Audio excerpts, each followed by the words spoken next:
Nikki. Hello, Facebook, YouTube, Twitch, a couple other platforms that I'm not sure of. Hi, I'm Mickey Sievers from the Harambe Keeper. The plan is to interview Mary Haremza. She's a dear, loyal friend of the of Well Entertainment, and we're going to interview her on because she's got some stuff on her mind, and she's been good to me, and I want her to buy my book once it comes out. So we're gonna let her talk about what she needs to talk about. Okay, so we're gonna talk. What we're gonna talk about is going to be cancel culture and its detrimental effect on the veteran community. So here's what we're gonna do. I'm gonna do what I do, but I'm gonna start out rattling off. I'm gonna start out rattling off the shows we got because we got some new stuff going on. So okay, let me find, because I am okay. I'm going to be honest with you. The Harambe Keeper page is undergoing some it's going to get overhauled. Why is it going to get overhauled? I'll tell you exactly why it's going to get overhauled. Let's see. Athen Daily, aka Dave's Not Here Man, or the guy I like to call the YMCA squid, because I found out he's a squid, and I just think of YMCA because of that. So I just call him YMCA squid because it's funny, and I like to screw with him because we're family, and family screws with each other. He is Athen Daly is the Emperor God level IT computer nerd HMFIC for Well Entertainment. And he's going to undertake the Herculean task of helping me get the Harambe Keeper page properly set up, because I have the technological literacy of boiled cabbage. Okay, so yeah, check it out. I'm going to read off the list of this list of shows we got going on. And we got a new guy, Roy Anthony. He does Where's My Grill? Is at all times are Central Standard Time, even though I'm going to Okay, it's Tuesday at 12. Where's My Girl with host Roy Anthony. 1700 on Tuesday, the World Radio Show, the flagship show with Pimp and sometimes Goose and sometimes Tater and sometimes Pimp and Goose and Tater and sometimes it's just a messy conglomeration of Pimp, Goose, and other people. They had the mayor of some town in New Jersey the other day, so you just never know who's going to be on. Okay, Wednesday at 1900 is going to be Gaming with Jen. She recently just did a live stream marathon raising funds for charity, which is cool. Although I want an episode where I get to, where we get to do Skyrim, because when I do Skyrim, I'm like ancient old school. When I do Skyrim, I just walk around crouched and snipe people because it's just my thing. Anyways, back to the list here.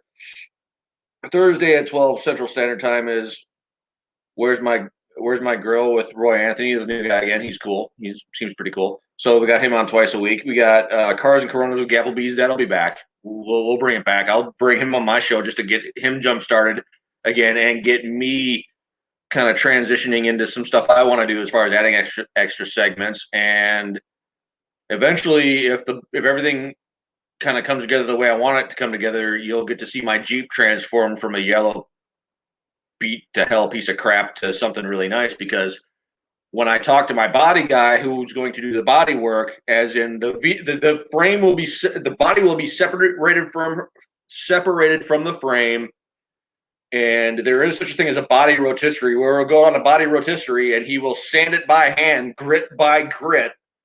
Okay, he literally took one look at my Jeep and said, minimum 6 months and $50,000 just off the top of my head, at which point my wallet tried to actively escape from my pants. So yeah, so that's something I want to bring in, and I want to talk with Gapplebees because he's a cool young dude. He's really cool. He's really young.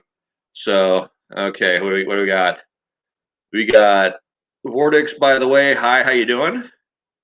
Okay, now where we're going. Then we got me at 5 Central, 6 Eastern because I'm in the deep, deep, deep dark woods of North Carolina. So we got me for a couple hours. We got hot boxing with Matt on Saturday, and we got at 1900 Central Standard Time. Then on Sunday we got is a semi busy day. We got Ale Trade Fighters with Don and Nico and Athen and whoever else happens to show up. Then at 1700 we got 1700 somewhere with Athen and Shay and Nico and whoever happens to show up. Yada yada yada. It's just a show horror fest. It's great. So, and Friday, April 23rd at 1900 Standard is the Woe Hideout with Athen, only on Spreaker. And I threw in a few suggestions for us old timers, for us old dudes. So hopefully that'll be good. And I'll hopefully be on that show doing my thing with him, kind of trying to, because I'm known as a hard ass and I'm known as amped up all the time. Well, where I have a family member in the deep, deep, deep dark woods of Wisconsin, and I hope to be back there eventually. He has a workshop, and we sit in that workshop, and it's like this 70s time warp of nothing but like Rolling Stones and Jeff Beck and Stevie Ray Vaughan and Kenny, and so I'm going to be introducing some mellower stuff, and some of my heavier stuff that I like, my angry lifting music that I listen to at the gym to lift to abuse my body properly. So yeah, we're gonna have a really nice, different vibe. You know what I'm saying? So, yeah, that's the lineup for right now. So, we're gonna have Mary on hopefully here in a few minutes, but I'm gonna do what I do best. I'm gonna flap my gums, So, I'm out of water. I gotta phase out the bang because my trainers are getting mad at me. Alexander Clark, who I interviewed on Sunday when I drove to Fontana Dam on Sunday, and then I drove him to Hot Springs to continue his journey, and he'll talk about that when he's ready, as far as where he's going and what he's doing and everything. One thing about Fontana Dam in North Carolina, if you want to get away from it all, check out Fontana Dam. Now we're going to talk. Mary and I are going to talk about. We're going to talk about the cancel culture that's going on, and how it's affecting the veteran community. That's what we're going to talk about this week. The plan is, slowly as I'm able to afford it, I'm going to be introducing extra topics. I like yesterday, I was in the gym and I put it on the Woe HQ that my dumb ass is now working out and training with a special forces candidate who is going to abuse me horribly. He put me on the treadmill yesterday, and it was a total of 34 minutes. And I don't remember what I suggested for arthritic feet, but I'm going to go get it, and I'm going to use it because my feet were in pain. My legs were in pain. My legs were on fire. I'm 45 years old and I'm chubby, so he hurt me. Oh, did he hurt me? And then I did a couple diagnostic sled push laps, and well, I'm trying to get one of these days. I'm going to get a workout video that I'm going to show you guys that I do. It's called Sled Saturday. It's where I push the sled, and then I superset that with kettlebell swings, and I occasionally triset that with farmers walks. It's insane because it's all about brute strength and conditioning. And because everything I am doing in the gym is to get ready for Warrior Fest. That's my reason for being. Every time I gain back a few pounds of water weight, I just absolutely crap bricks. Okay. So yeah. I was like, what we got going on here?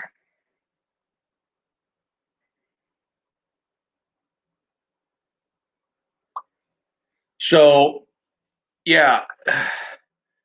You're gonna get to watch me abuse myself. What I'm gonna try to get my hands on as far as fundraising, because my funds are incredibly limited. I'm gonna try to get my hands on a pair of 100-pound kettlebells because I've got a pair of 70s right now and they're good, but I'm ready to kick it up a notch to really get in shape. sometime this summer, I'm negotiating with my kettlebell trainer, who's the most sweet, lovable nut job I've ever met in my life. I love him to death. We're gonna do the Suns Out, Guns Out workout again. All I'm gonna say, that's the classic. But did you die workout? Yeah, we're gonna do that one this summer, and you guys can. I'm not even gonna try to inspire you or anything. You guys can just watch the workout and be like, is he gonna drop dead? And when I don't drop dead, you'll be like, how did that old fat bastard not drop dead? You know what I'm saying? So yeah, that's the plan for this summer. I'm going to do a couple workout videos to show you what kind of abuse I'm putting myself through to get back in shape. I'm eventually hoping to raise enough funds to get back up to Ohio to get the treatments I need to get everything fixed, because my testosterone is in the basement. It's like 285, and it should be up closer to 1,000. I found that out the hard way. Uh, so that's the plan for right now, is to document me going up to Ohio and getting all the treatments I need, and shaming and rubbing the VA's nose in it with absolute impunity, because, well, they're the VA, then they are minimalist cheapskates who only care about they one guy I'm working with, his name is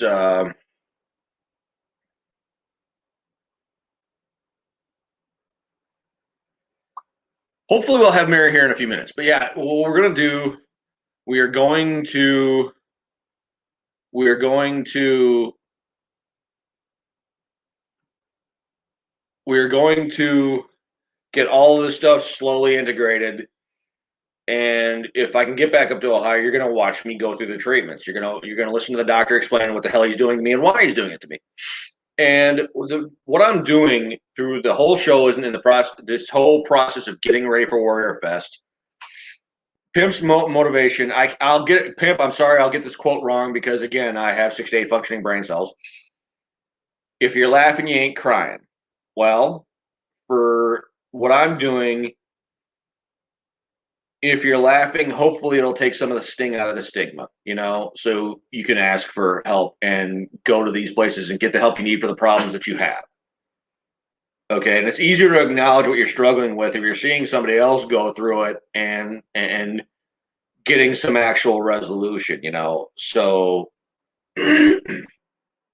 so hold on a second.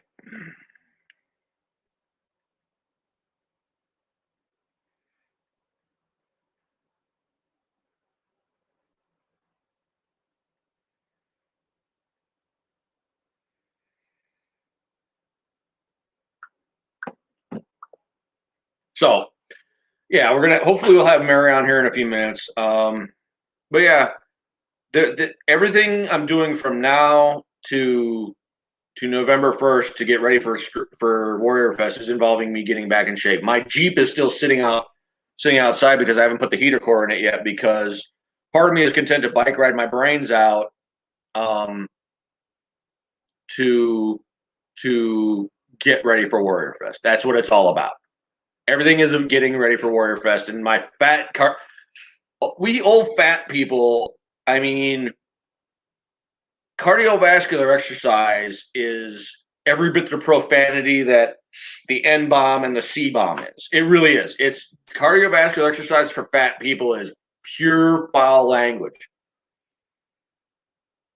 It's the equivalent of stock parts for technicians who do high performance upgrades. It's sort of like it's like, yeah, it's nuts. So yeah, that's the plan. We're going to slowly add stuff. Athen is going to help me get.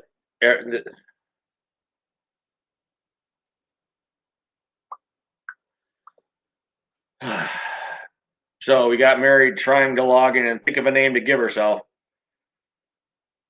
Mary, give yourself I can't. Give yourself.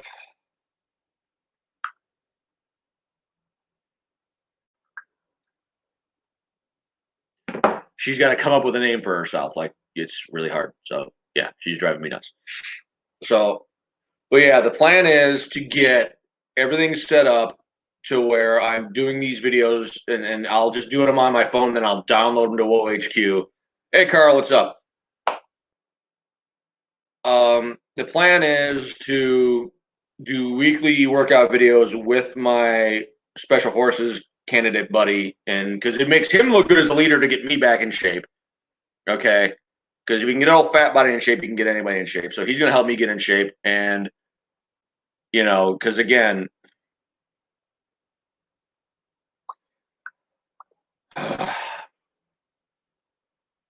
Mary's going to drive me to the brink of clinical freaking insanity, but that's okay.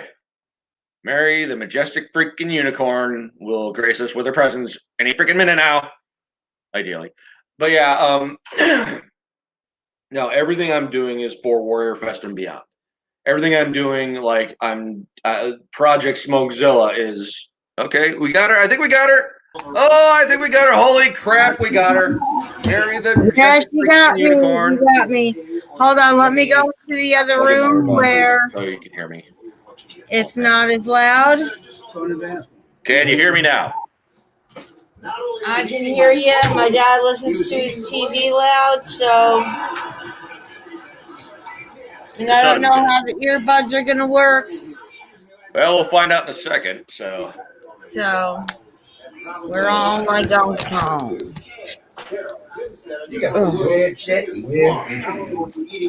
So you need to get him some like.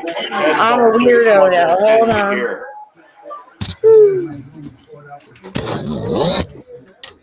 Okay, so we'll have some natural light. Kitty, the kitty cat. Mm-hmm. Which this is the fat cat. Kitty. Okay. Oh, there we go. Okay. Say hi, Kitty. Hi, kitty. Oh, that's cute. Yeah, it was my mom's kitty cat. So you got her now. Okay, that's good. Let me get adjusted. Let me turn this up. Yeah, there we go. And plug this in. So we're good to go. Yeah, this is how I roll there, Whoa Nation. We are winging it. We are flying by the seat of our pants, but we're going to get the hang of this eventually. We're a much more smooth running machine. So, yeah, bear with us. All right, Mary. Problem. You've been a listener of Whoa Entertainment for quite a while, so you earned the right to come on and say talk about the topics that are most important to you. Since 2018. Nice. Well, technically 2017. Okay. 2017, and then I became Justin's personal assistant to help set up the very first Warrior Fest. Okay. And did everything I could do, like over the phone. And then when we were supposed to have it at Whiskey Tango's in Missouri, the guy kind of, dicked us over and then took off, never told any of the other owners.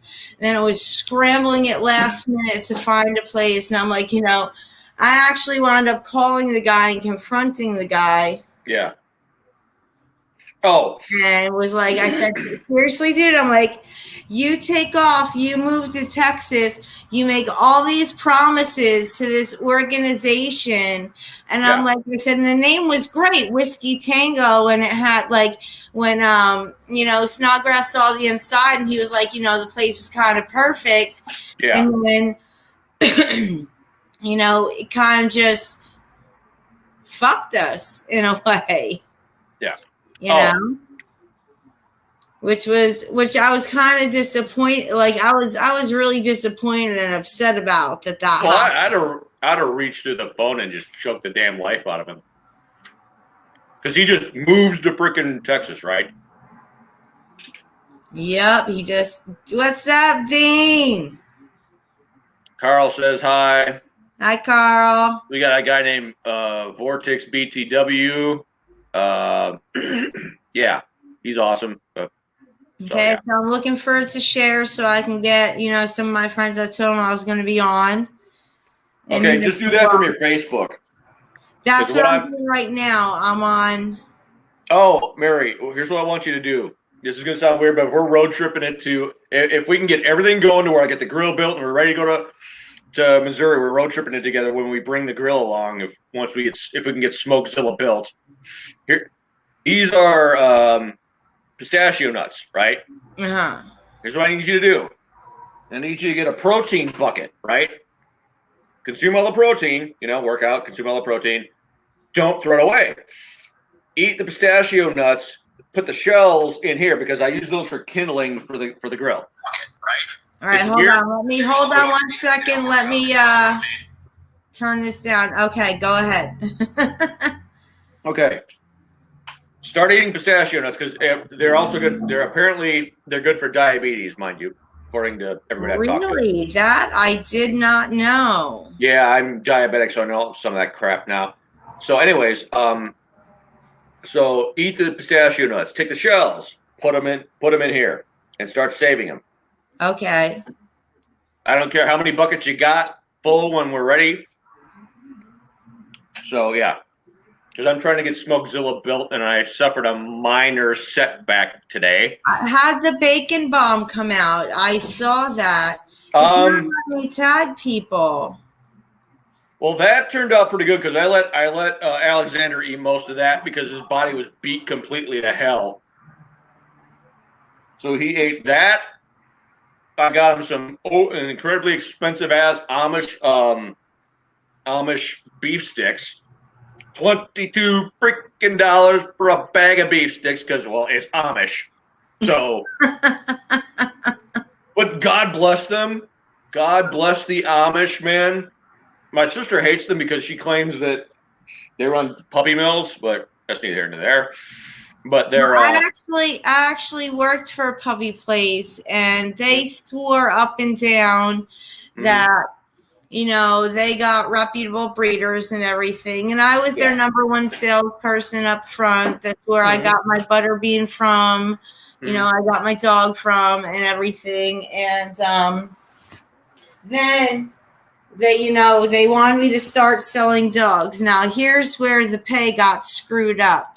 Okay, you made a commission, but you didn't start getting paid until you first made your base pay and commission. Once you made that, then you started getting paid. And then, like, I have a conscience and I have a big heart. So this older couple came in and they just lost their dog and they fell in love with this puppy, and they're trying to get me to sell these people, this old couple, a dog for $3,600. And then I learned is they showed me how to check them in. Like, I know how to feel to see if they have kennel cough, all that other stuff. And they're like, oh, just make up prices on the dog. But, like, we can make a higher price if it came with the line of lineage, which it turns out, like, if you get the lineage with the dog and you say, oh, it comes from a champion bloodline, that is a form of, it's called line breeding, which is a form of inbreeding. So grandpa is the champion, then you have the grandma. And then they have a litter. So grandpa gets to mate with granddaughter. Oh, wow. It skips a generation to do line breeding for all that, which to me, it was disgusting. Oh, yeah. Like, I said, I can't do this to people. I can't take advantage of people like this. It was just. Yeah. It was absolutely disgusting. Yes, the Amish do run puppy mills, Dean. Yeah, my sister told me about that, but God bless them, their food is amazing. I mean, like, their food is amazing and their furniture. They should be designing up armor for the federal government because their furniture is virtually indestructible. Yeah. Not even joking. Their furniture is virtually indestructible, and their food is amazing. I go to a local joint and I get their Reubens, and they're just amazing. Anyways, Okay. There's a place in Philadelphia where they actually have, like, inside the market, they run for Amish food. And one of the best Amish things I've ever seen is how they make that fireplace thing. Mm-hmm. But, like, it's not actually a fireplace. That thing gives off so much heat. Thank God for that during Hurricane Sandy. Oh, yeah. Because that helped keep me warm during Hurricane Sandy. That's good. Yeah, the Amish always make good stuff. All right. So, okay. Let's get into the cancel culture freaking discussion as far as it relates to the veteran community, because here's the thing.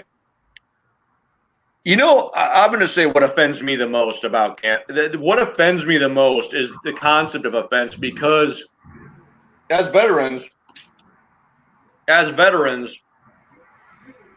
the only thing we preserve liberty in the sense that free speech is supposed to be this melee / mosh pit of depravity and insanity as far as ideas are concerned. Okay. Yes. That's the way it's supposed to be. But cancel culture has come in, and George Carlin once referred to political correctness, which is cancel culture. Cancel culture, as George Carlin would have described it, is fascism pretending to be manners. Okay. So my problem, I am. People have asked me what I'm most offended by, and I'm actually offended by the concept of offense, because it has become so horribly weaponized, you know. And the problem with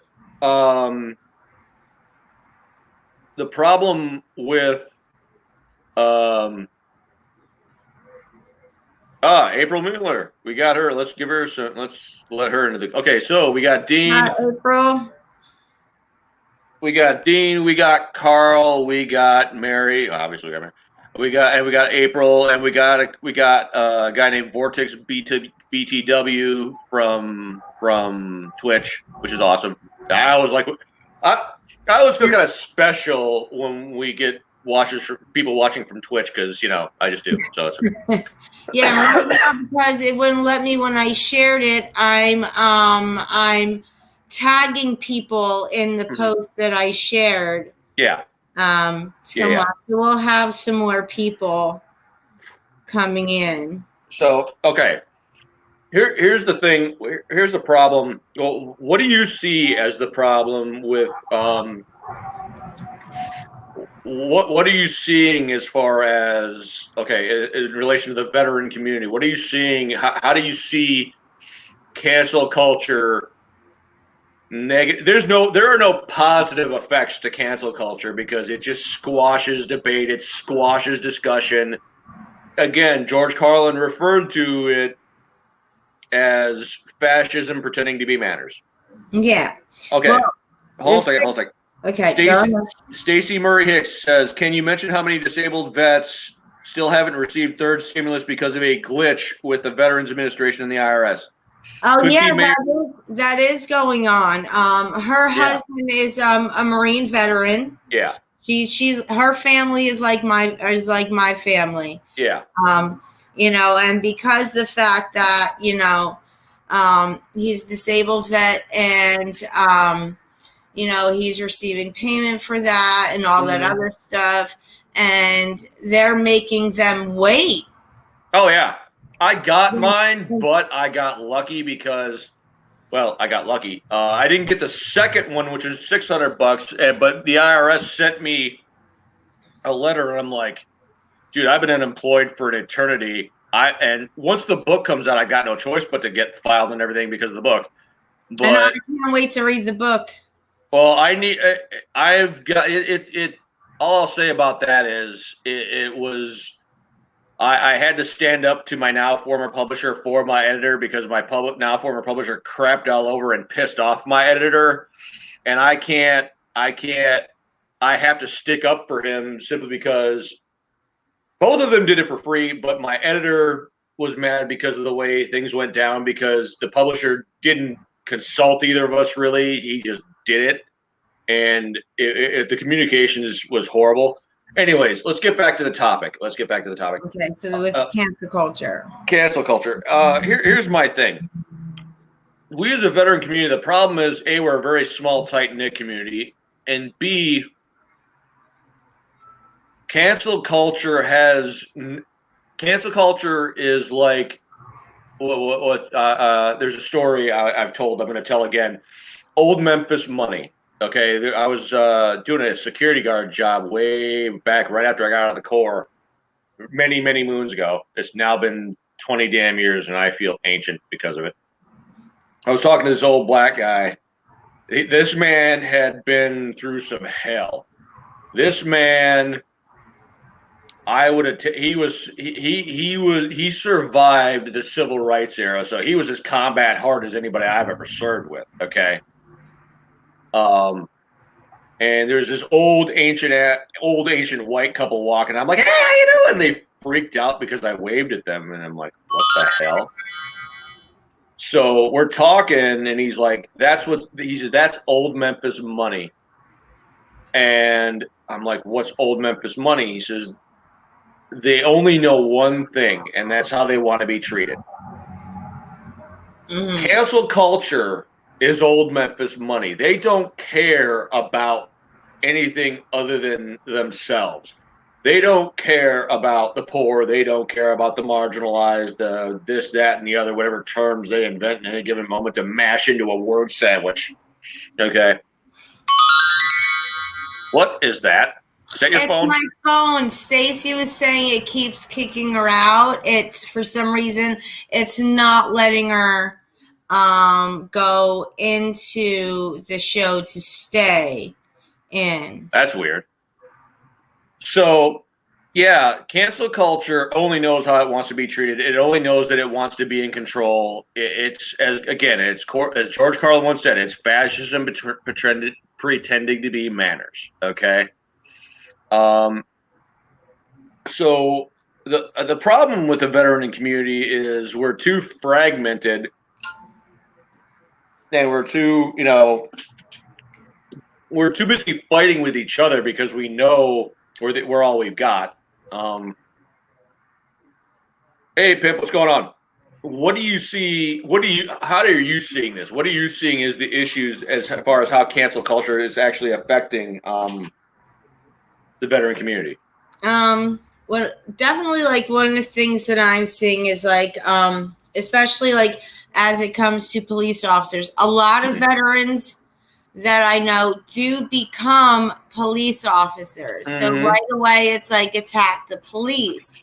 So therefore, even though, they haven't done any wrong, they serve their country, they're coming to serve their public after doing that. And they're caught in a crossfire of these shenanigans, and I'm trying to watch my language and everything, and it's not right to them. Like, I had seen a story, and because of how people are treating the police, like, a veteran went in and was like, oh, do you offer a veteran discount? And a woman lost her mind. She became a complete Karen.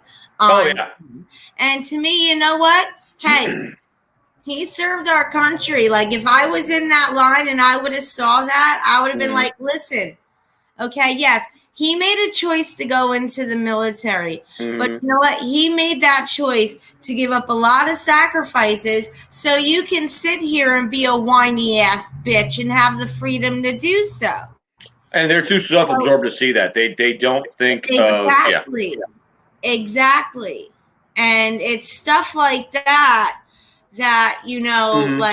like people who sit there and they think they're having such intelligent conversations saying, oh, well, we shouldn't be involved in this and we shouldn't be involved in that.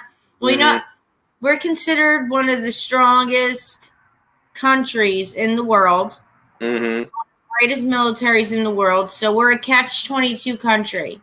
Yeah. We're damned if we do, we're damned if we don't. So we can't just be neutral like Switzerland. Like, if we're asking for help, the powers that be, go through and decide, okay, you know what? It's time for us to go help. The thing is, and you've got a lot. We shouldn't be getting our nose involved. That's again is cancel culture. With that, like, you know, saying, well, you know what, you shouldn't get involved. Cancel culture is military. Well, cancel culture is really it's a kangaroo court, for lack of a better way of saying it. It's you're guilty, you're never going to be proven innocent, and we will pronounce sentence on you simply because we think we're better than you. And they barf up all the right buzzwords, but they're not saying anything particularly intelligent. They're not, and they are all about control of the conversation.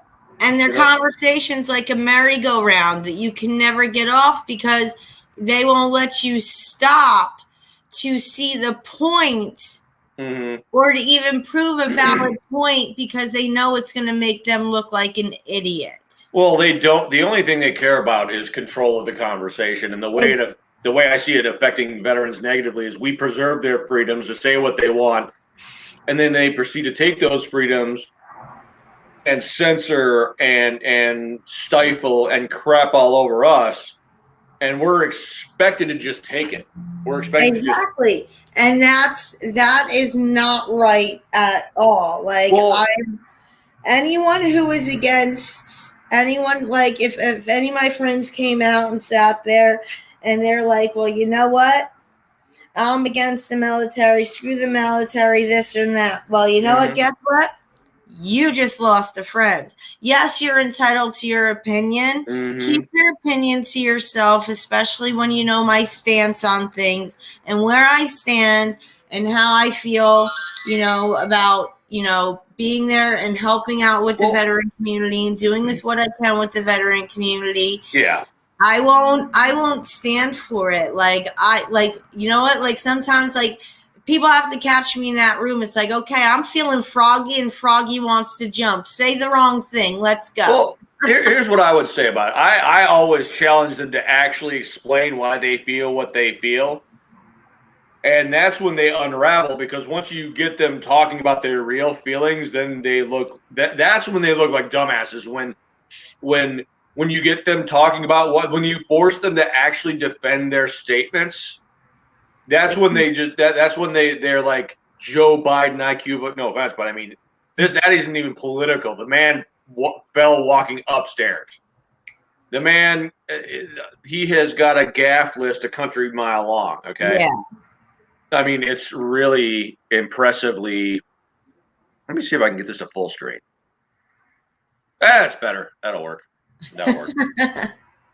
No, the problem between cancel culture and the Rona, and we're not gonna have the discussion.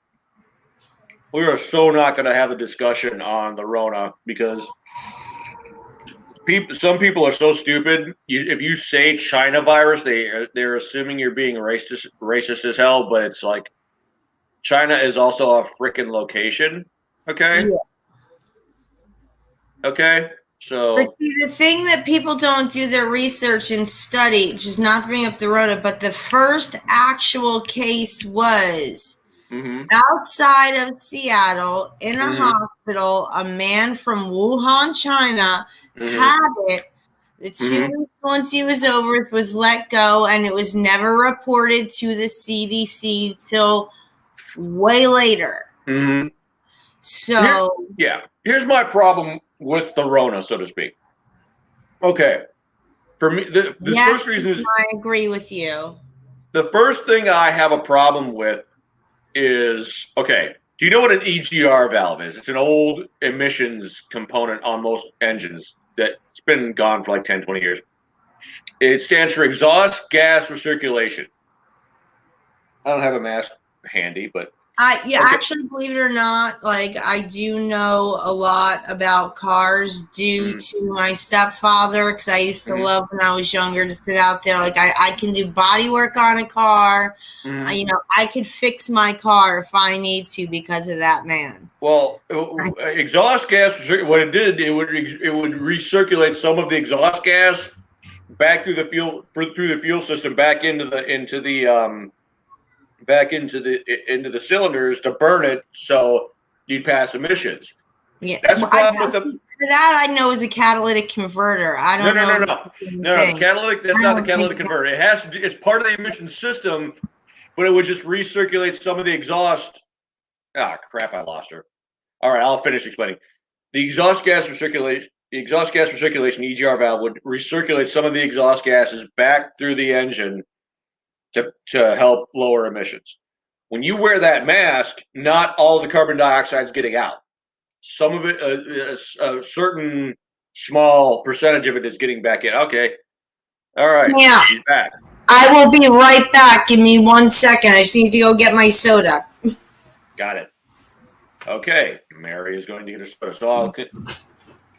So I don't, because I'm diabetic, my immune system is compromised to some extent, which can be debated how much.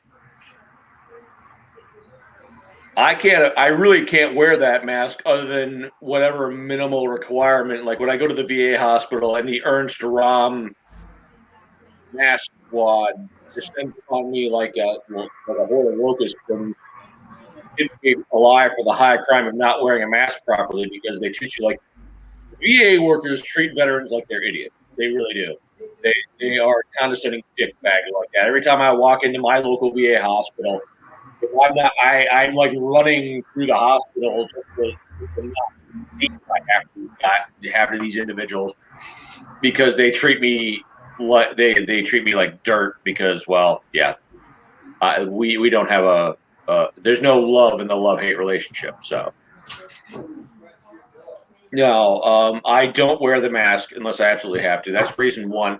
Reason two, okay, we are past 1 year, the 1 year anniversary of 2 weeks to flatten the curve.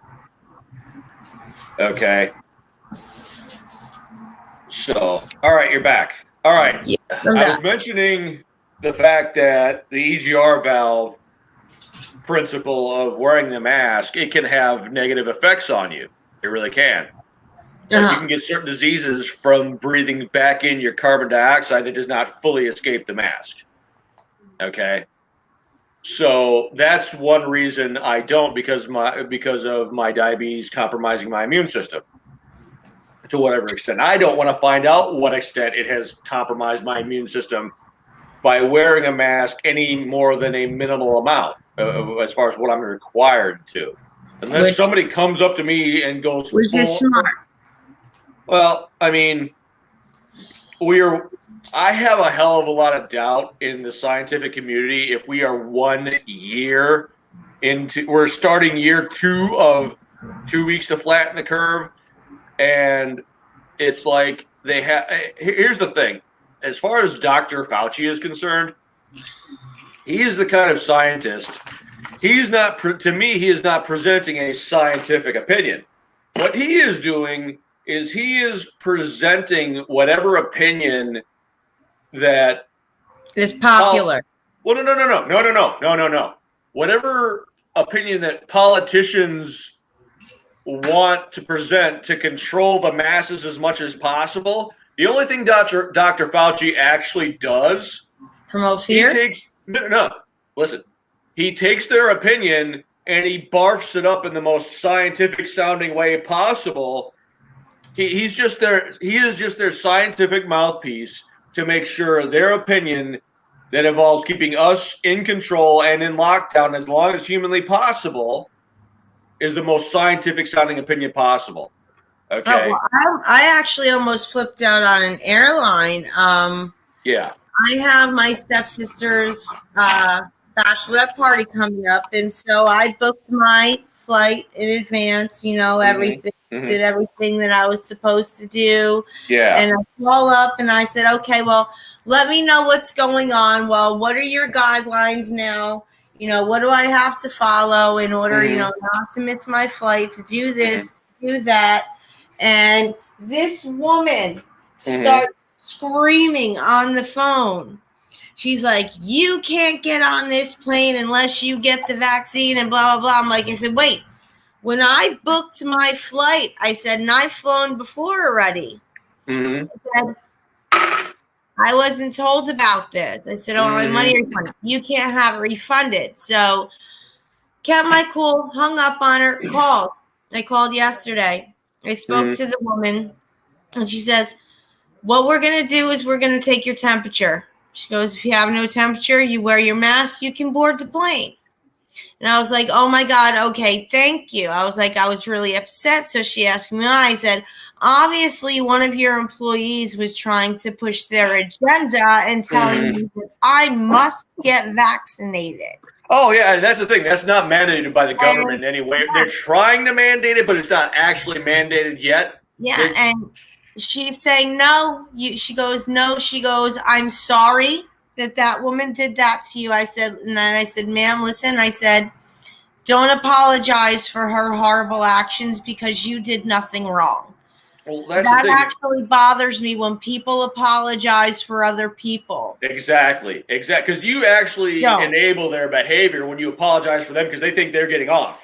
Well, Frontier's so big, she had no idea who I was talking about. So it's like she's apologizing for a random person. Well, here's the thing. I told her, and I said, thank you for being so honest, with me about it. I said, I'm getting worried. I said, because, I could drive my car down to Florida if I want to, but I don't want to take that drive by myself because I have to leave late at night.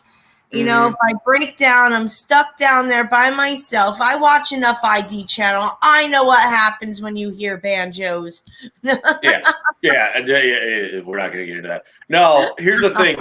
The problem with the Rona, with the age of the Rona that we're currently in, it is an integral part of cancel culture. Okay, it really is. It is an absolutely positively integral part of cancel culture because it's all about control. Okay, if these scientists were truly competent and they were not manipulated in any way by the government and the political ruling class. Real quick, Shelly, the way they can do it is if it is an international flight. Because they have so many different versions of this thing popping up, like over in Europe. Oh, yeah. They want you to be vaccinated before you fly internationally. Domestically, that's the problem, though. That's the problem, though. They're going to use the variant principle. It will never end. There will be a never-ending list of variants. It's all about the variants. Oh, there's another variant. Yeah, they will literally pluck variants from thin air to keep these lockdowns going. They will. According to the CEO of Pfizer, they're saying if you're 30 or older and you decide to get the vaccine, you didn't sign up for 2. You must 6 months later, you must now get a third one. Then you need to get one annually. Then when you do that, you have to get another 48 shots, which means you have to get your flu shot annually. 48? Another 96 to get done. So you're looking at upwards of 180 shots on your passport if you do this. And it drastically, your life expectancy declines because it basically, I look at it as it's population control. So to me, this wasn't the pandemic; it was the plandemic. Well, and that's the thing. Again, this is an integral part of cancel culture because it's all about control. Okay.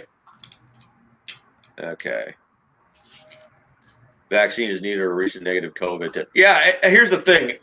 We're going to start, if we do the road trip, I'm grateful that we're going to. Here's the thing.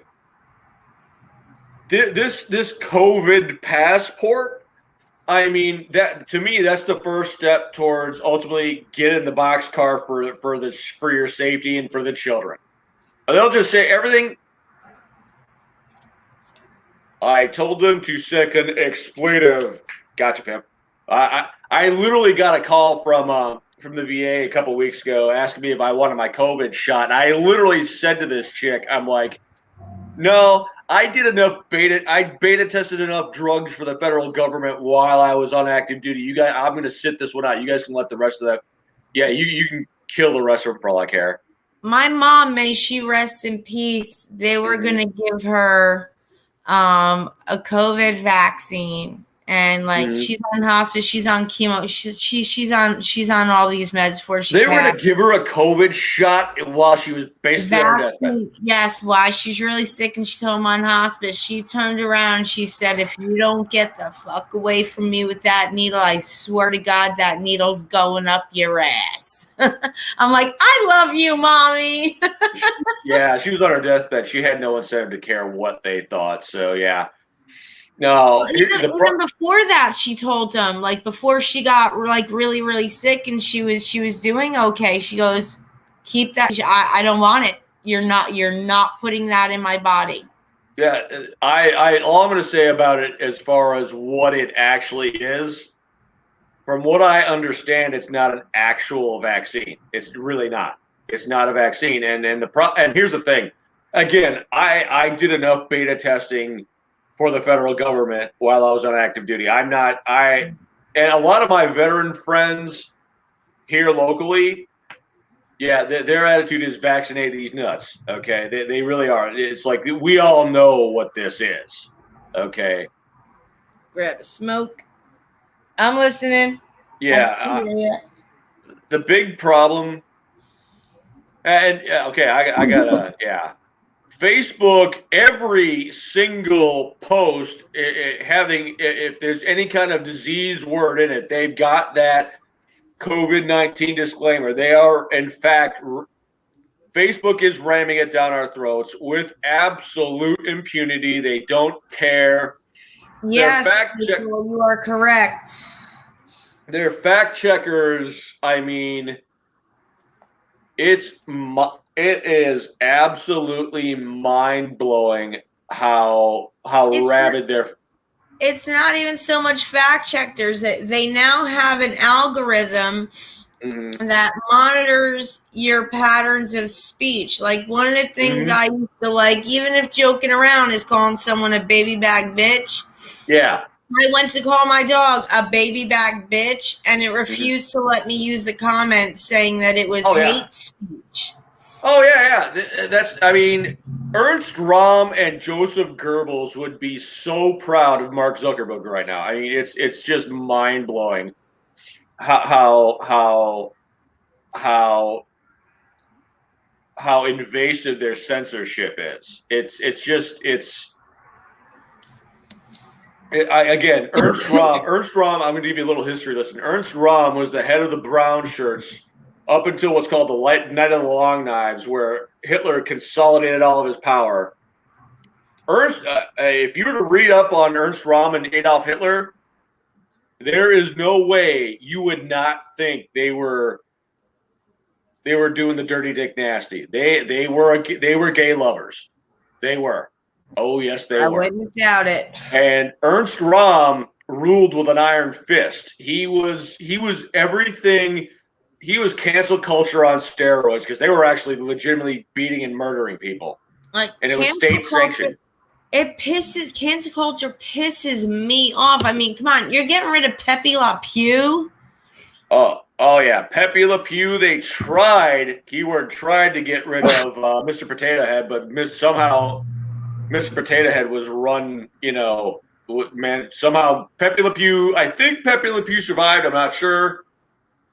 I know they were going after Speedy Gonzalez. I think he might have survived. Not sure. Then that would be racist on their part just because he was a Hispanic mouse. Oh, what? You getting rid of the Mexican? Well, that's the thing. They okay.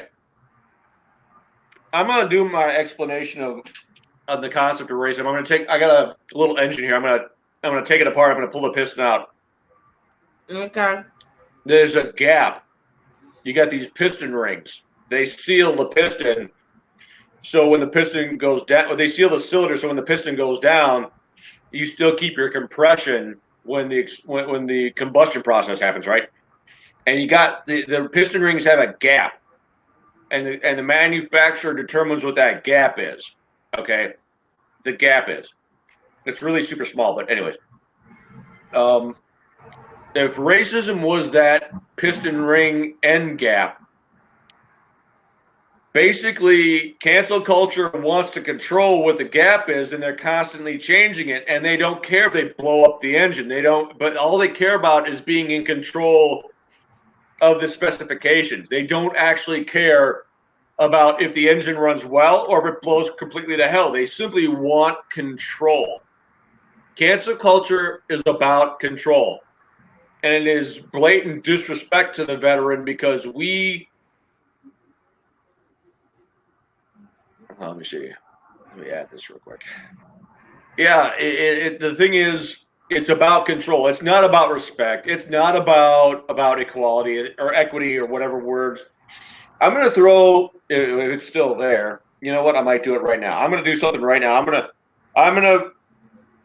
Here's cancel culture. Let me show you cancel culture in a nutshell. I'm going to put this on the WoHQ page. Okay. And I'm going to, it's a video. Yeah, it's an old TV show. It's called Herman's Head. Butter, stop. It's called Herman's Head. It's called Open All Night. Okay. Why does it? It sounds familiar. Herman's Head. Okay, hold on a second. And what happens when you do a job you're not qualified to do? I don't know. Okay, let me share it. Copy the link. What it is, it's what cancel culture is in a nutshell. I'm going to put it on the WoHQ page right now so everybody can watch it. Start at 3 minutes and 30 seconds. Okay. I'm going to put cancel culture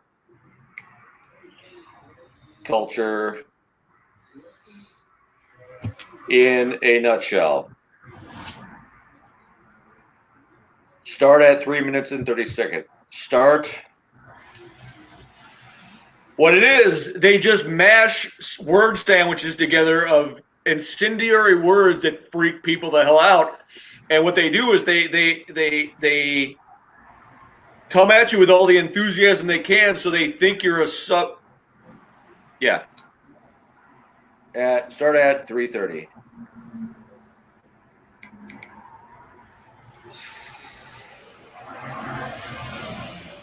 Okay. Watch that video. 3:30 to about 3:45. Okay. And I say that because it's all about the delivery of the words. Yeah. Butter, stop. It's all about.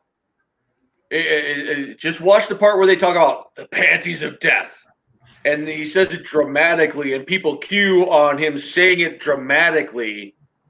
And because he says it dramatically enough, he comes across as an expert, which means you should just believe him because he said it dramatically. He's selling his expertise in the form of just emotion-based hysteria, right? That is the essence. That is the absolute essence of cancel culture. It's been around. Cancel culture has been around forever. It's just It's just a new term. It's a new name for political correctness.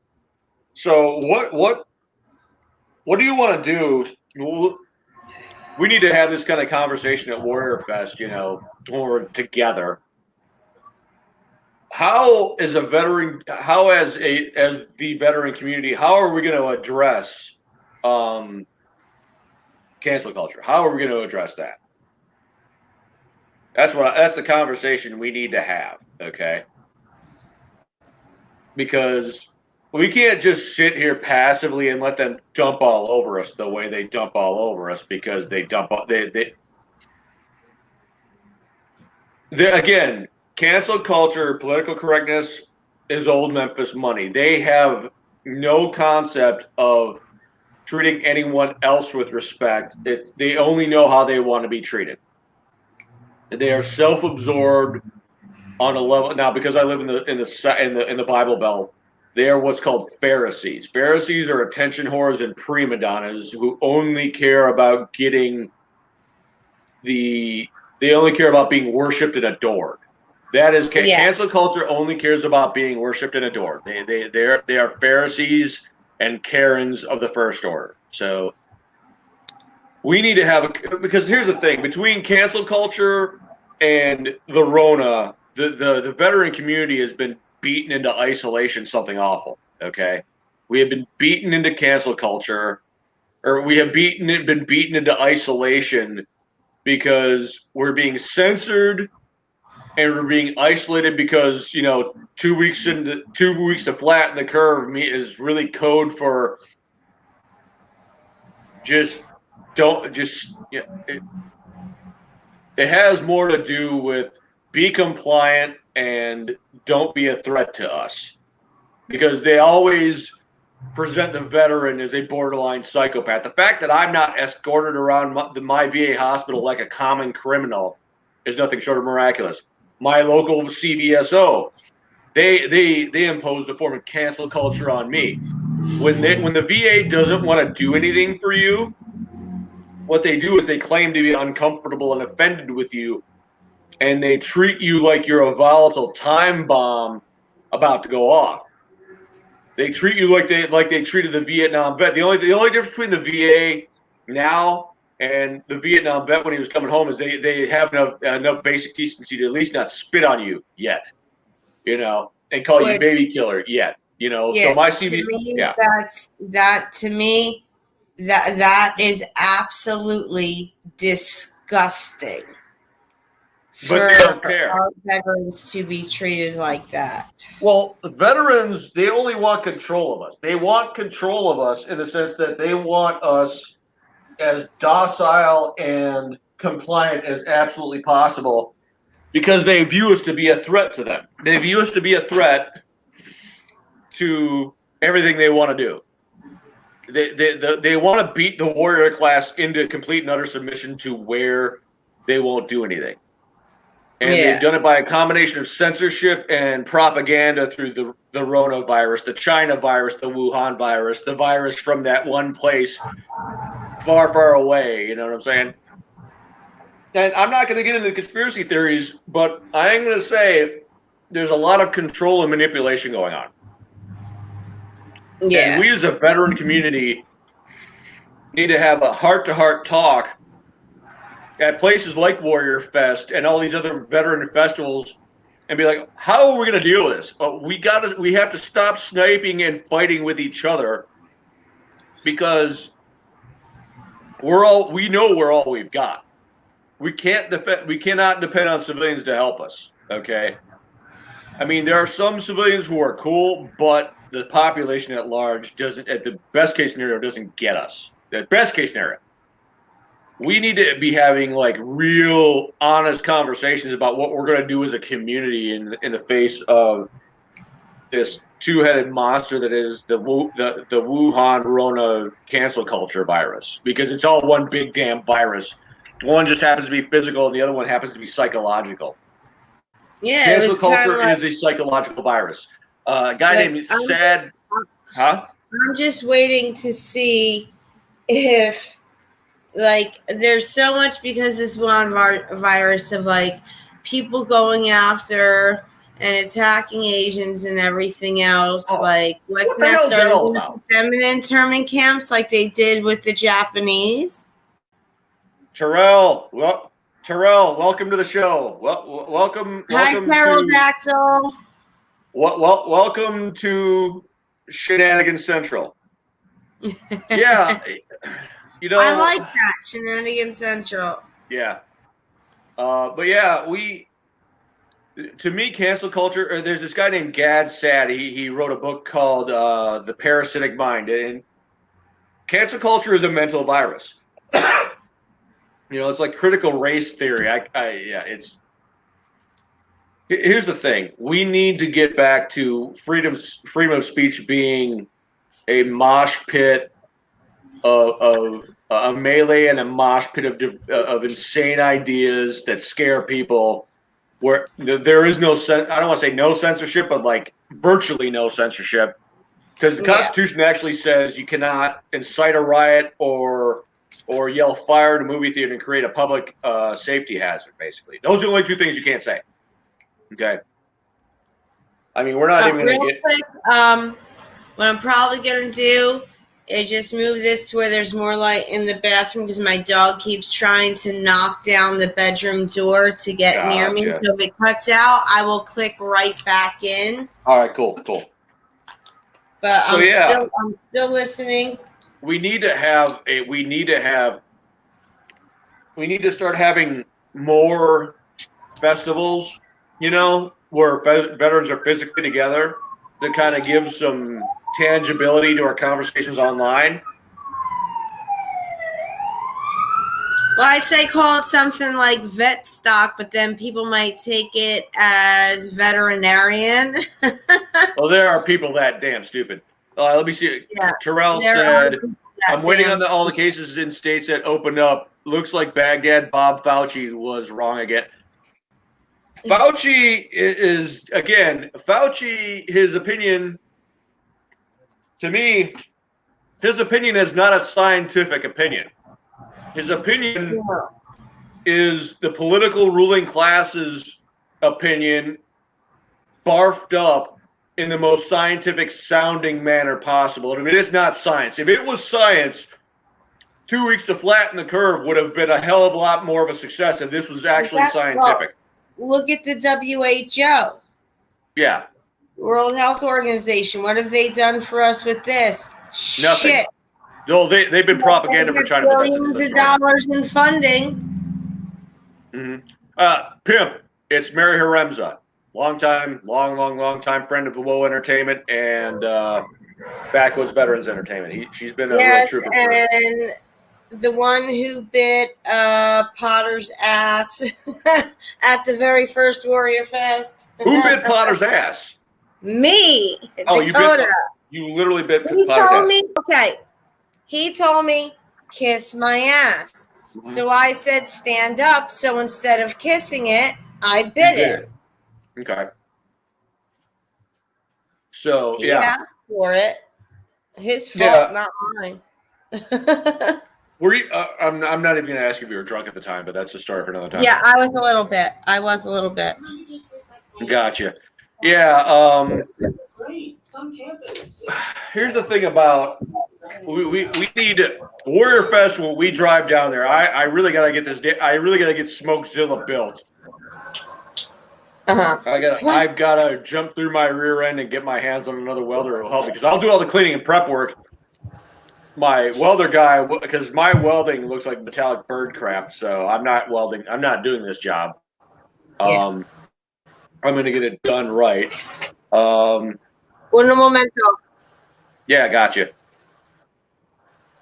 So, but yeah, for me, we need to be having a lot. Okay. Terrell Dax was like, drunk? No, never. Okay, I'm going to put that on my new website, blowsmokeupyourass.com. But anyways.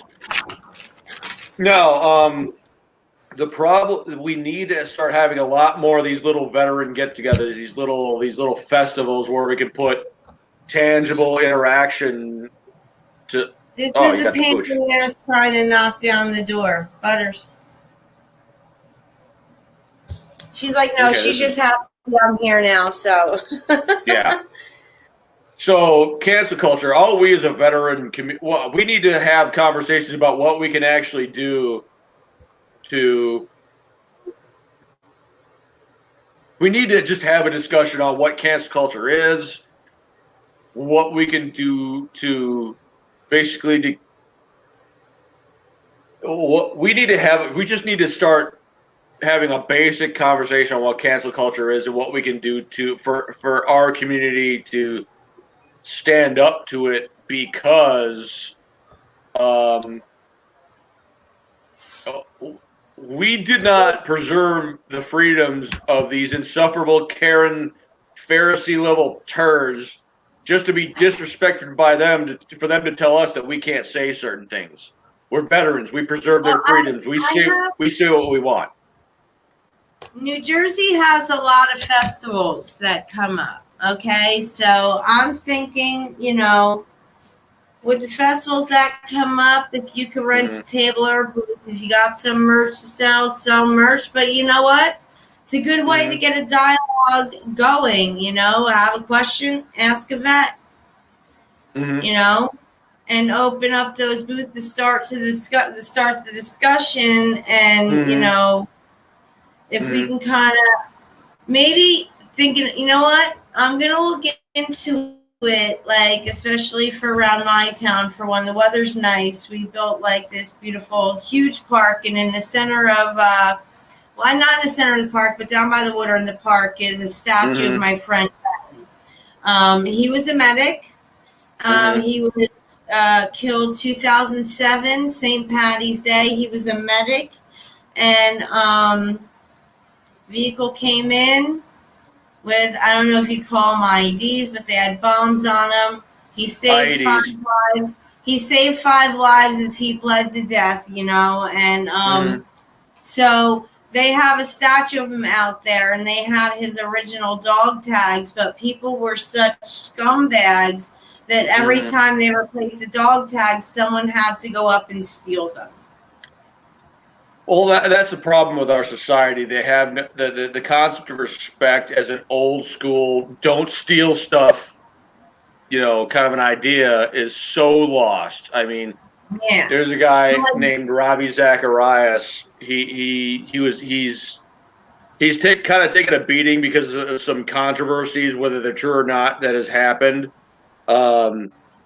He once said he listed however many federal regulations there are.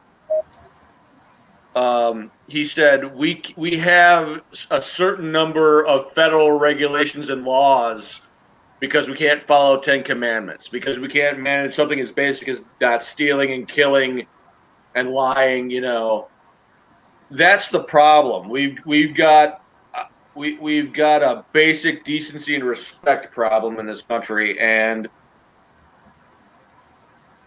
I'm not going to get into why it is, because then it'll get preachy. But what I will say is for his controversy and for his faults, he was right on this. We have laws to no end, and Congress has no problem. Congress creates laws to validate their existence, because otherwise they're worthless. We've got laws in the books that they could enforce if they chose to, but they choose not to. Okay. And that's the problem. We have a super basic grown adult respect problem. Okay. So that's the conversation we need to have in just such a way where we manage to not turn into, because as we all know, talking about politics and religion freaks people out, but it's like, what are we going to do? We need to get down to the basics of the problem that we have to explain to people. Don't steal, don't kill. I mean, the poor the Ohio cop who shot the teenager, it's like everybody's like, the cop is the problem. I'm like, no. Teaching a child to not go full stabby McStab is the problem. Where are the parents? It's just a traffic stop. Why are you fighting the cop, pushing away for the cop to get away? What was wrong with that situation there if it was just a traffic stop? And you know what? Yeah, it could have been, a common mistake that happened so fast. And she realized, oh my God, what I just did, and admitted what she did. She's not sitting there. She's not trying to deny it. She knows that she made the mistake. She has to live with her mistake every day for the rest of her life. And that's the problem. We have the impulse control of a puppy. You know, collectively as a society, we have the impulse control of a puppy. We have no control at all. We simply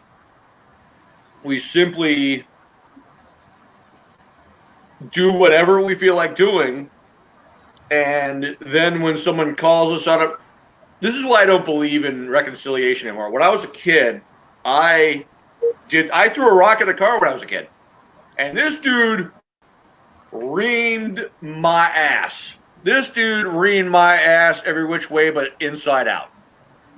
And I stood there in the living room And I basically went through the 8-year-old equivalent of the Spanish Inquisition, where I was questioned within an inch of my life. And the parallel event in my book was the 3-part interview process about the kid who got, well, I'll say it involved a disturbingly creative combination of pepper spray and surgical gloves. I was forced to actually describe what I did to create this conflict, and we have no sense of reconciliation as far as saying, I did this action, it led to this consequence. We have the concept of reconciliation is just,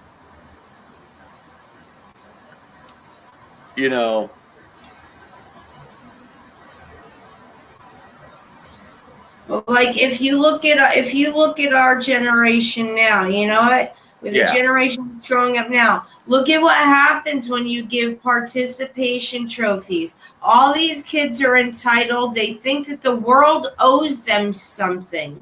And then when you tell them they're owed nothing, they have a stroke. They need a safe space. I didn't need a safe space when I was a kid.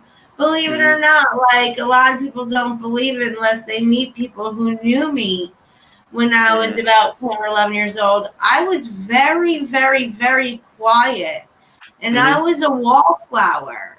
Yeah. Like, I didn't really stand up for anything, bullied relentlessly. But, you don't sit there and see me trying to get a gun because I was bullied and shoot up at school. No. And it's just... Pip bring us up on a interesting... It's a shame that, kids are being brought up this way. Like, when my son was 5 years old, my son learned the value of money. He had chores. He had to set the table. He wanted to buy something. He had to save the money. And he learned to value money. The kid is now 23 years old. He's responsible, knows the world owes him nothing. He goes to work. And the shameful part about it is any other kid his age, like, he understands the whole democratic process and the way everything goes. My son, I'm not saying it because he's my son, but my son is very, very intelligent and understands things. And it's like kids nowadays, because mommy and daddy have to helicopter and be those parents and say, oh, no, not my kid wouldn't do that. Not my kid. They can watch their kid do it and say, no, not my kid. There's no consequences. There's no responsibility for their actions. There's no logic anymore. Well, here's the thing. Common Core for that. I blame Common Core math for that. Well, here's the thing. Well, kids aren't even being raised anymore. They're more or less on their own, and parents just kind of are like almost like flop house owners who just let them live there. I mean, it's just... here's your iPad. Go do something. Pip made an interesting point here. He said training muscle memory and fight and flight. They're basically... kids these days are, I don't want to say they're basically animals, but they're operating on the most basic instincts, and because they're not being raised, they're just left to their own devices. So, well, with the basic instinct, with the fight or flight, that is back into our reptilian brain that gives us the fight or flight mode. They don't know fight or flight. It's fight and throw a hissy fit until you get what you want. Yeah. So it's just fight and fight. Yeah, and that's very true. And it chaps my backside to no end, because we're not solving any problems by letting them do what they want, and here's the thing. Cancel culture will invent endless pronouns and safe spaces, and it will do everything to sustain itself, and it doesn't care what it does to the children. It doesn't care what it does to people to the society in general. It just wants, it's like the VA. It simply wants to perpetuate its own existence. It doesn't care about the damage it does in the process of perpetuating its own existence. Okay. And that's what just really, that's all cancel culture is a cancer, and it just lives to perpetuate itself. And again, we need to have a conversation where we are, where we are saying, where we're talking about why we're doing such a horrible job of raising kids. And we can probably go back to the 1964 Civil Rights Act that created the welfare system that destroyed the nuclear family as we know it, because it incentivized the destruction of the nuclear family by saying basically the father's not there, and it's basically, it doesn't matter if the father was run off or he ran for it, the government incentivized him being gone. Now, exactly. Here we go. And even with now, people aren't realizing, and I'm starting to realize it. Like, I seen an article done by CNBC. Let me see if it's still on there and when it went. I hate to say it, but Dean Cerny is right. They are feral. They really are. Yes, yes, I agree. And Pimp, God bless. Wait. Okay. Pimp has studied. He said, "I've studied martial arts for over 30 years, and people still can't tell how they will perform in a situation, meaning a high-stress crisis situation, like what combat is, or what a riot is." Pimp says, "I'm talking about police." Yeah, people, when you're under, you don't know what you're like. Here's the thing. I'm going to share something about myself. When I was in Baghdad, I was put under me and my guys were put under an immense amount of pressure. I found out what I most naturally am in Baghdad. I am a barbarian, savage dickhead. I am evil. I am mean. I am heartless. I am soulless. I will do the most horribly disgusting things to get what I want and to get I know the savage that I am. In that situation, under that amount of stress. That's what you most naturally are. When the sophistication is gone, that's one of the first things to go. When you're in that high stress situation, when your stress is absolutely maxed out and there's no relieving the stress, that's what you that's the savage in you. That's the caveman that just wants to kill something to eat it and procreate. That savage that you are is what you most naturally are. Like, and when you're in a crisis, I started to notice, like on the thing last 6 hours ago, another thing, $3,600 stimulus payments for families to start in July. You know what? This presidency is doing nothing but try and make people more dependent on suckling on that government teat rather than us be an independent country. And a lot of people aren't seeing that. They're like, oh, money, my money for nothing. Okay. No, that belongs to us taxpayers. They're that dumbed down that they cannot properly appreciate the fact that the government is basically taking their money and giving it back to them, and they're only giving them a small percentage of it to boot. And it's like, it's just our education system is. Everything's about test taking. Like, there's so much that our school system just doesn't teach us. Like I never stopped learning. May graduated high school. Like, you learned about the triangle trade and everything, and everyone learned about the triangle trade, but yet you sit there and when it comes to slavery, it's still, the white man's the devil. No, if you paid attention in history class, and it's still to this day, Nas Daily did a video on it.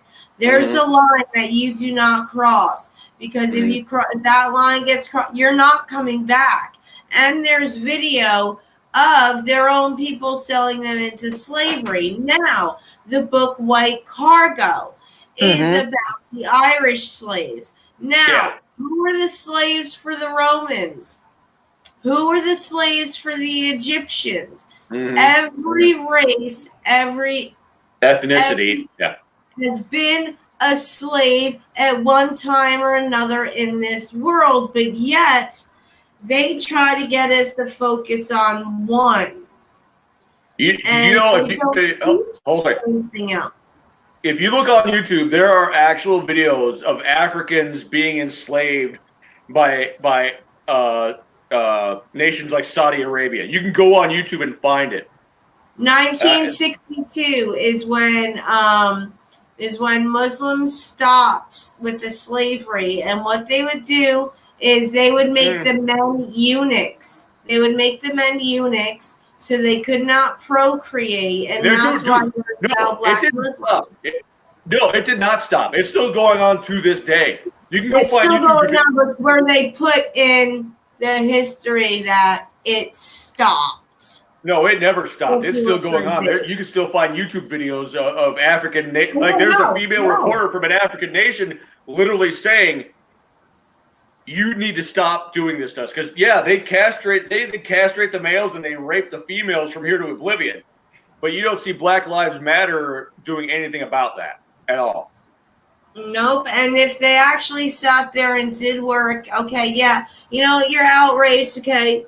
A black person got, killed by a cop. But statistically, according to the statistics, more whites are killed by police than any other ethnicity. Well, here's the solution to all this stuff. Here's the real solution. We can't play the God we hate and don't believe in. Either we all matter or none of us matter. There is no in between. Either we all matter or we're savages. Okay. Thank you. And for all y'all don't know me, I ain't white, so don't sit there and say, "Oh, two white people coming down here." I'm not white. We don't want to have a talk. We don't want to talk about my black ex-fiance either, because that conversation would get ugly as hell. Because I drove her down to the south side of Chicago. There were places on the south side. I'm talking past White Sox Stadium, south side of Chicago. I, as a white dude, should not have been down there. No. I should not have been down there. There were places my ex would go that I wasn't allowed to go. Okay. So here's the simple solution to this problem of like the whole "we was kings" thing. Oh, we were this and we want that. If you did not put your hands on it to build it, if you did not bankroll it, if you did not provide a leadership managerial position to supervise the construction and creation of it, you don't deserve anything to having to do with it. If you weren't a part of the creation building process, you deserve nothing. Make your own accomplishments, get your own life together. You were not a king. You're just some dude living off of their accomplishments. Make your own way in this damn world. We're all struggling. I am broke on a level right now where Black Lives Matter could come in here and if Black Lives Matter came and see how broke I was living right now, they'd call me Black Man Broke. I'm not even joking. I am so poor I cannot afford the dirt to be properly referred to as dirt poor. This laptop is a hand-me-down. I've got a tube TV that doesn't work anymore. I've got the lowest, cheapest internet possible. I am. If I have white privilege, I've squandered it because apparently I'm too stupid to know how to use it because I'm still poor. Again, I'm poor enough I can't afford the dirt to be called dirt poor. So if I got white privilege, I've completely wasted it. I don't know. I'm too stupid to know how to properly use it. Okay. I think one of the funniest things I've ever seen, I swear to God, I wish I was able to find it up, pull it up now. Someone posted an ad selling their white privilege card. They're like brand new, Oh yeah, never used. I don't know how to use this. Yeah. Free to whoever wants it. You know? Oh yeah. Your life is what you make of it. Yeah. I'll say it like this: for people to just blame others for their station in life. Yeah, and again, if they didn't know if Black Lives Matter came to my house and they didn't know I was white, they'd swear they were walking into a black man's house. That's how dirt poor I am right now.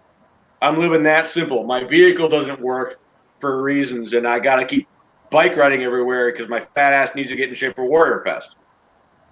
I'm not letting a special forces candidate murder me on a treadmill once a week just because I like pain. No, to quote Daffy Duck, I'm allergic to pain. It hurts me. So I'm doing this because I got to get in shape. Okay. I'm not trying to fundraise so I can have them do all kinds of things to get my body working properly. I don't want to spend $200 a month on testosterone replacement therapy. I have to get back into shape. I'm not getting any younger. Every day is a fight just to get out of the house, I mean, trust me, I know it's depression. Like I was at the doctor's today, and I had two of the medical aides come in and be like, "Are you okay?" I'm like, "Yeah." I'm like, "There's two scales up here." I said, "I want to see how much my fat ass weighs. I'm trying to find one that works." And I was happy. Like I dropped 8 pounds, but I'll admit. I did it I used this stuff called Slim Quick, and it was the keto one, and it was one, you have to take it with food and everything, and you did the pills, and I did that, but I'm also when I wake up in the morning, I have my yogurt, I have my piece of fruit, trying to watch what I eat, because my sister, September, she in June, she just turned 42, she passed away from a heart attack. My mom survived 2 heart attacks. So it's kind of I need to get I'm scared to go and get I'm due for a cancer checkup, terrified to go. I'm a year overdue for the test. I'm terrified to go because I don't want the answers. I have to go and get a complete full workup done. I'm terrified of the answers. But if it does come back that I need to change my diet, I need to change the way I'm living with this now, then you know what? It's what I have to do because go ahead. I need to take care of myself. Here's the thing that's tripping me out the most. You got these people from Black Lives Matter demanding that white people get in the back of the line when it comes to the Rona shot, and I, as a veteran, am like, not only am I getting in the back of the line, I'm leaving the line altogether, and if you were to tell me to get into the line, I'd tell you to kiss my ass.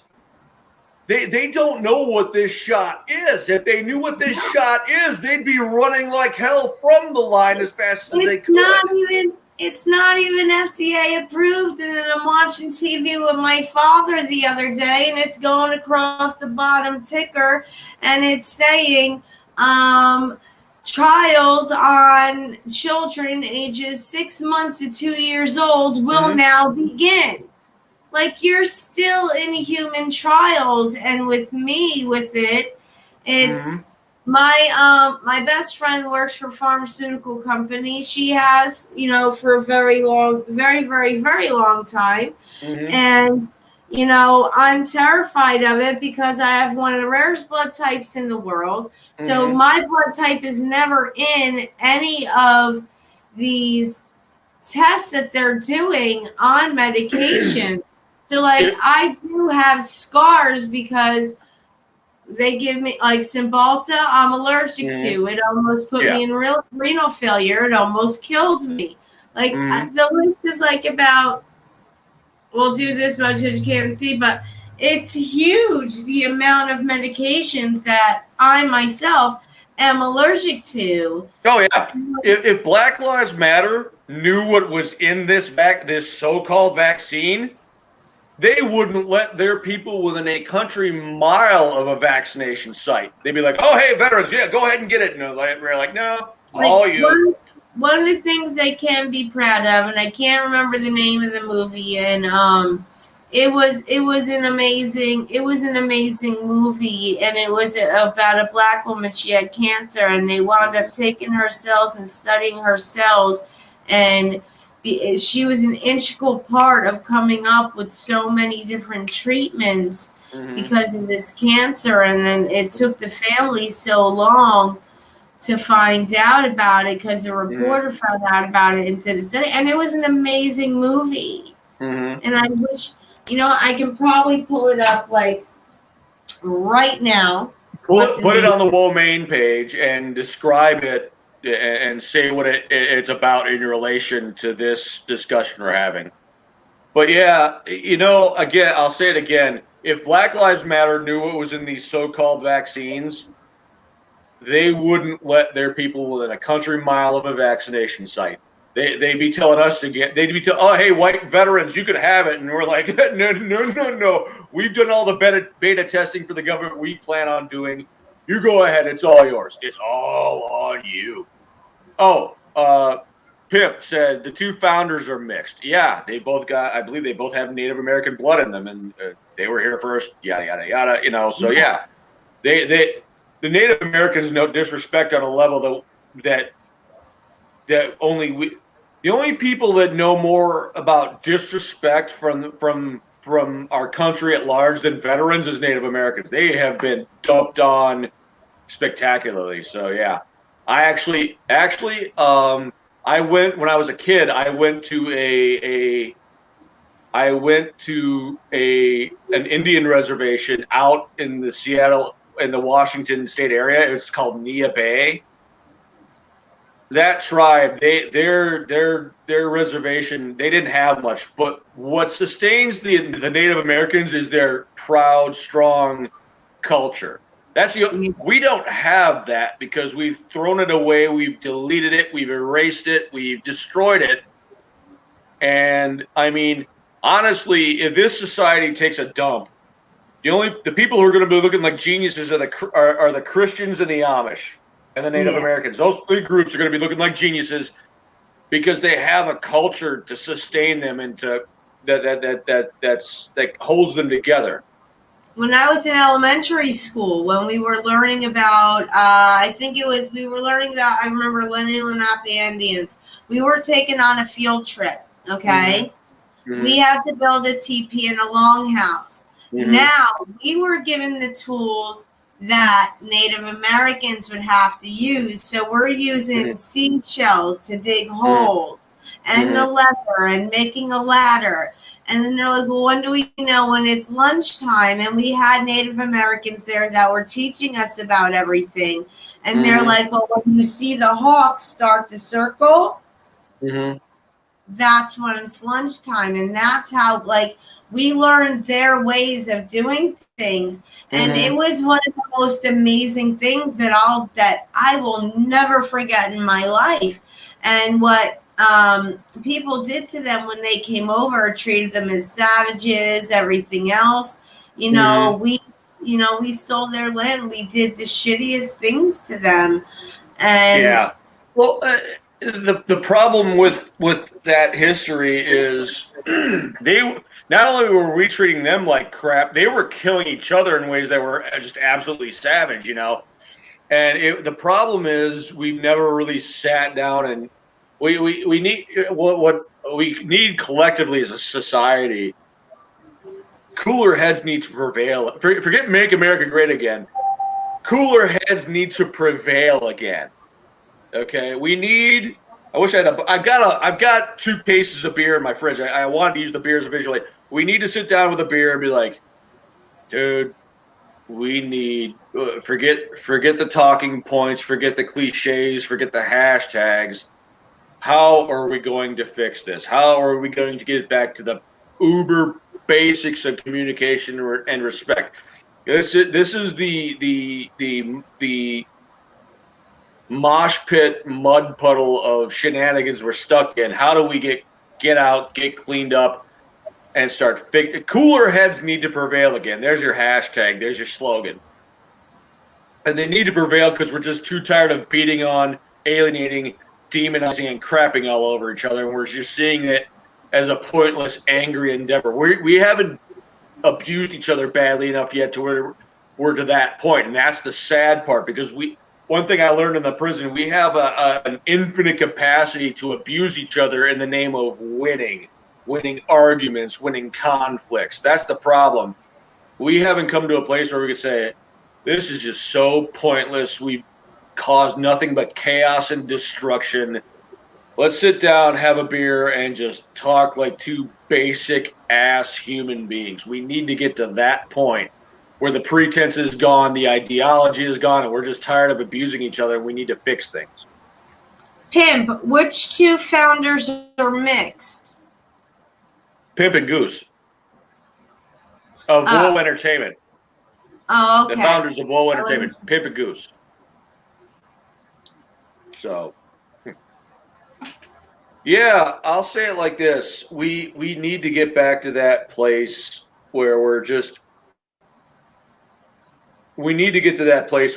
tired of abusing each other, and we just see it for a pointless endeavor. And we look in the mirror and say, I have become, it's like Animal Farm. By the time they were done modifying and getting rid of all the commandments, there was only one commandment left. And this is cancel culture in a nutshell.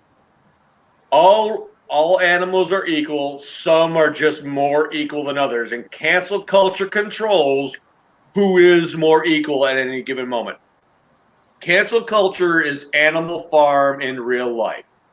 And we need to call these people out and say, you have become, as the old saying goes that I first heard in the military, die the hero or live long enough to see yourself become the villain. Cancel culture, you have become the villain you've been fighting against. You are the villain.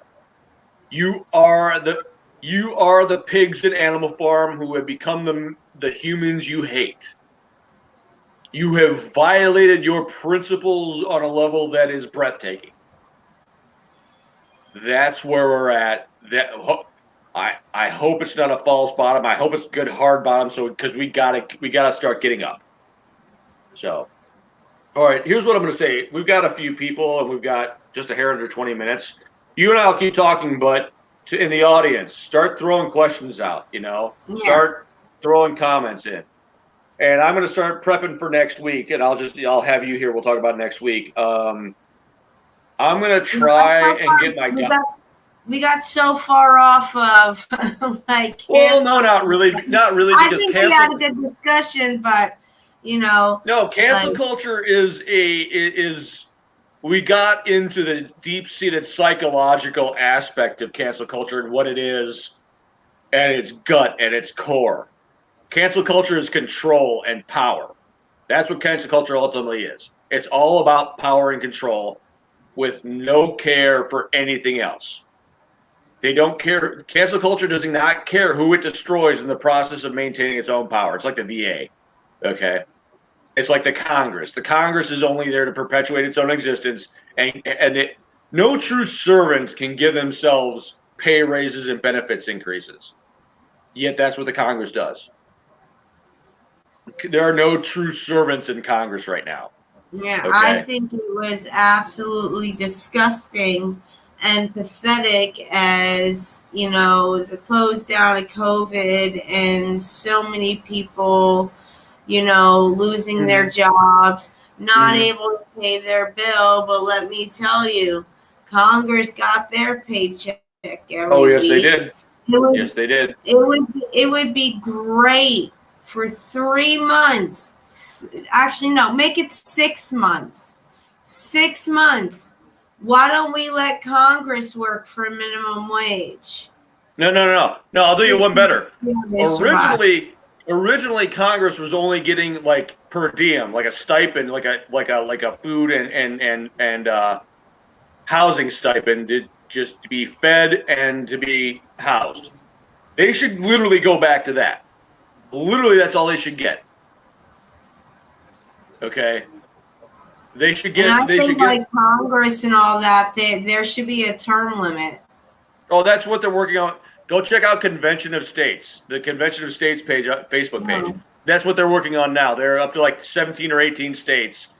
Did you ever hear of the documentary Restore the Republic? No, I haven't heard of that one. I'm going to see if I can find the website and I will post it on this. It was actually an amazing documentary. It was made by, he had passed away.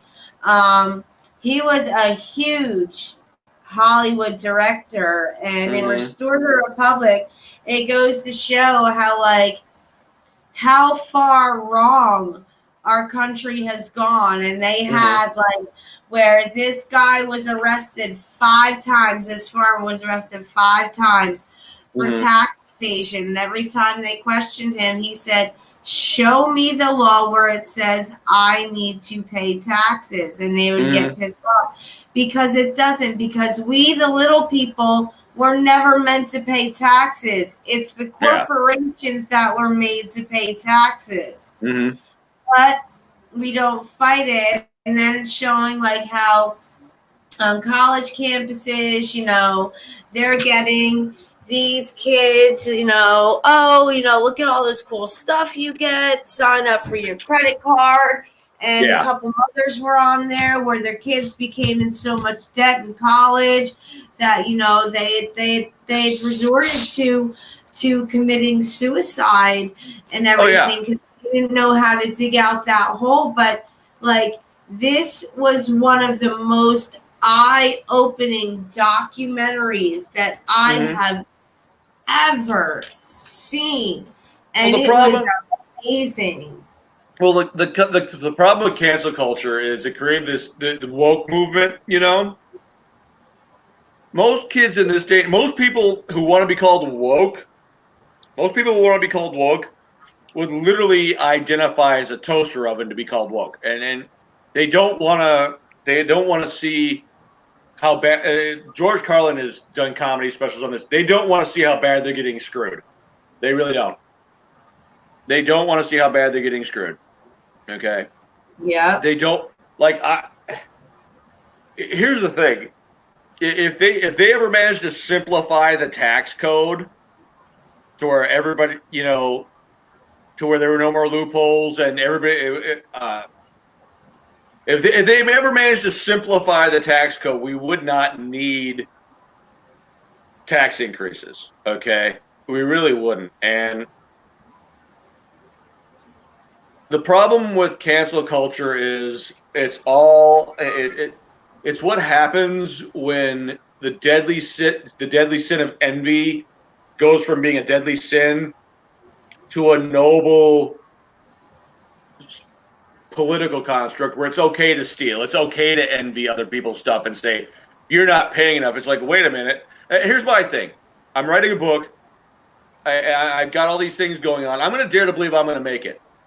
I'm going to dare to believe this is going to make me some good money to where I can turn this into something respectable long-term for me financially so I don't die dirt poor, okay? My thing is I'm going to dare to believe that I can make it.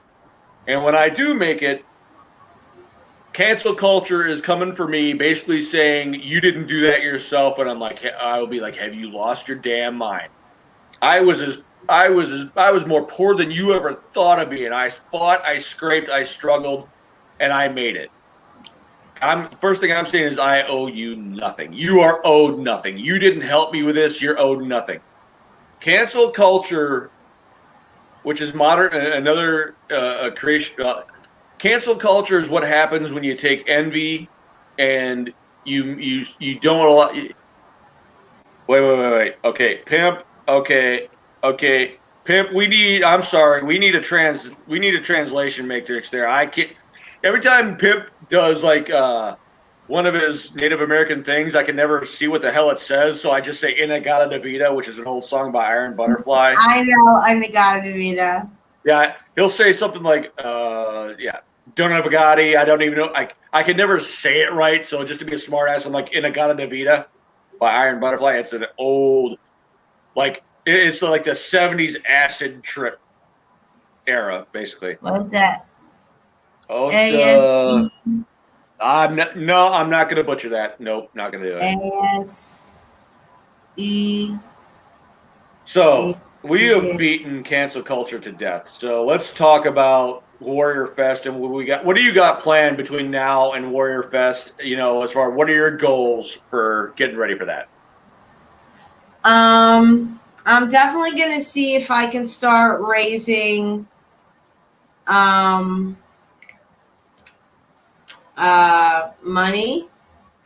for it to come down and bring it out. Yeah, I don't even know how to say it. Like I did Cherokee to English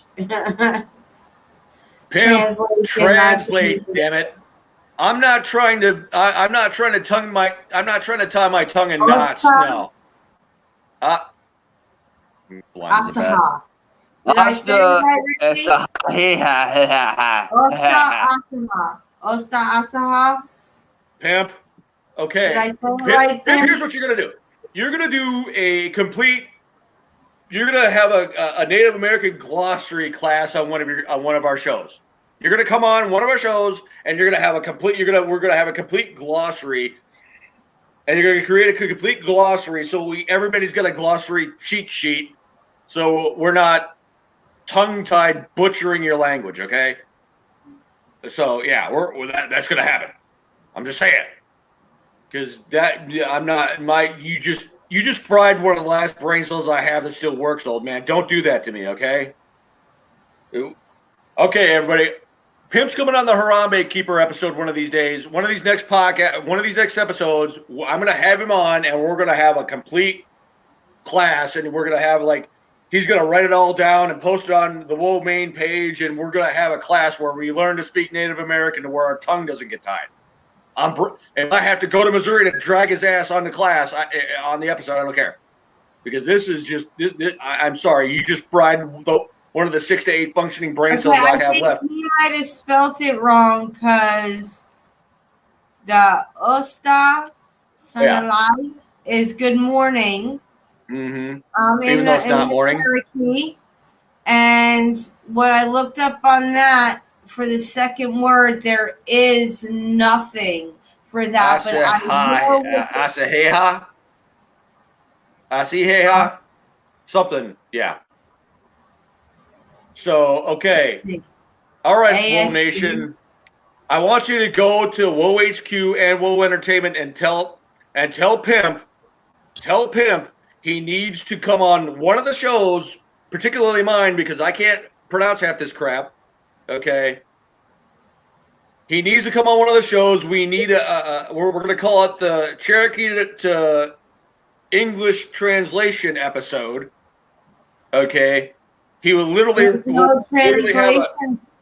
There's no translation for that. Well, he's going to make one because I'm tired of feeling like a jackass sitting in a DeVita every time he speaks in Native American. I don't know if I'm saying it right. Osta means good. I got figured that out. Okay, we got that. Aseheha. Something, I think. So, okay. We got 8 minutes left. So, next week, I don't know yet. I'll let you guys know when I got I'm going to find it. I'll probably get my doc back on here, and either that or I'm going to get Athen on. No, I'm going to see if I can get Athen on here. I want Athen on here because we need to plot the course of getting my page to where it needs to be. Okay. So I'm either gonna drag Athen on here, I'm gonna drag Pimp on here, or I'm gonna drag my doctor on here, or I'm gonna drag Chad Chase on here, and we're gonna talk about reforming the VA, whether they like it or not. Oh, it means good show. Oh, okay. There we go. Okay. I got the first part, which was good, but I looked up in Cherokee of how do you say, wait, now it says it's going shadow. I said show, not shadow, you stupid Google. Okay, so, Pimp, for the record, Google screwed up your translation, not us. Mary translated it through, Mary used Google, Google screwed up the translation, go chew out Google, okay? So, next week, we're either going to have Pimp, Chad Chase, my doctor, or Dave's Not Here Man slash YMCA Squid, who I call Athen Daily because he's our supreme emperor god level IT guy. Okay, Pimp in Cherokee, Wadu. I don't know if I'm saying it right. Wadu. Okay, Wadu, something like that. Yeah. That means Okay. thank you. Okay. Well, speaking of that, like I would annoy my dad because I love watching Dances with Wolves. Yeah. And then so I'll be like, hey, Dad. And I'll just say Tatanka to him. And Yeah. I used to know how to say one of the phrases Mm-hmm. of like towards the end of the movie where he's yelling at Dances at Wolves, saying, like, you know, you're my friend, you're my brother. And I used to be able to say that because like the restaurant always tells me I have a good ear for languages. So if Richie was to sit there and teach me phrases, Mm-hmm. I wouldn't have to ask him like, how do I say that again? Like if he said slow enough, I can pick it up like that and I'd be able to do it. Like I would love to learn an American Indian language. I would definitely love to. I think it's a beautiful language. Oh, it is. It's beautiful. Honestly, It's pure, and it's old as dirt. It's old as time, damn near. So yeah. I know. So what about Aramaic? Mm-hmm.